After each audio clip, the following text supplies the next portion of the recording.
N'ayant jamais dévoilé l'identité du père de son dernier enfant, un petit garçon prénommé Gustave qui a vu le jour en 2016, Valérie Donzelli a révélé dans les colonnes de Libération sa rupture avec le géniteur de son fils, dans l'édition du mercredi 30 août 2023. Née le 2 mars 1973 du côté d'Épinal dans le département des Vosges, Valérie Donzelli a célébré cette année son 50e anniversaire.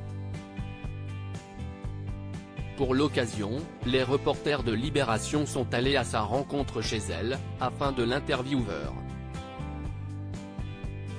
C'est au sein de son appartement, situé dans le 14e arrondissement de Paris, que l'actrice a répondu aux questions des journalistes mercredi 30 août 2023. Interrogée sur sa vie privée, la réalisatrice a révélé être séparée du père de son dernier enfant.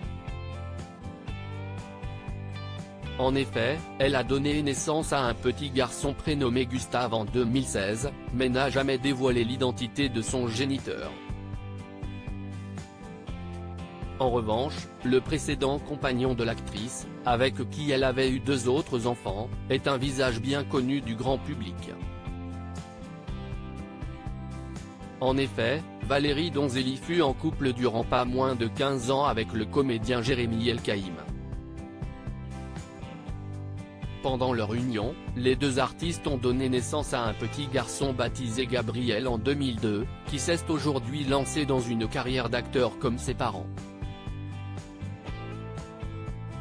Le couple a par la suite accueilli une fille prénommée Rebecca en 2007 et désormais en âge d'aller au lycée. Malgré leur séparation, Valérie Donzelli et Jérémy Elkaïm ont continué à travailler ensemble durant quelques années. Les parents de Gabriel et Rebecca ont notamment collaboré sur le film intitulé La guerre est déclarée, qui est sorti au cinéma en 2011. Réalisé par Valérie Donzelli, ce long métrage met en scène la bataille d'un couple de jeunes parents pour sauver leur petit garçon d'une tumeur rare au cerveau. Une histoire que les 2 comédiens, qui incarnent également les personnages principaux du film, ont réellement vécu avec leur fils Gabriel. Valérie tenait un journal pendant que nous vivions le combat contre la maladie de notre fils. Il n'est pas donné à tout le monde de vivre des aventures aussi intenses que celle-ci. Les questions de vie et de mort nous poussent à nous révéler héroïques, meilleurs.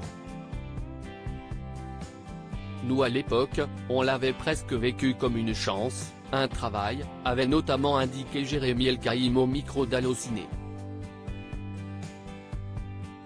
Juliette, je n'avais aucune envie de l'incarner au départ car elle était personnellement très proche de moi, et surtout, c'était un rôle très émotionnel.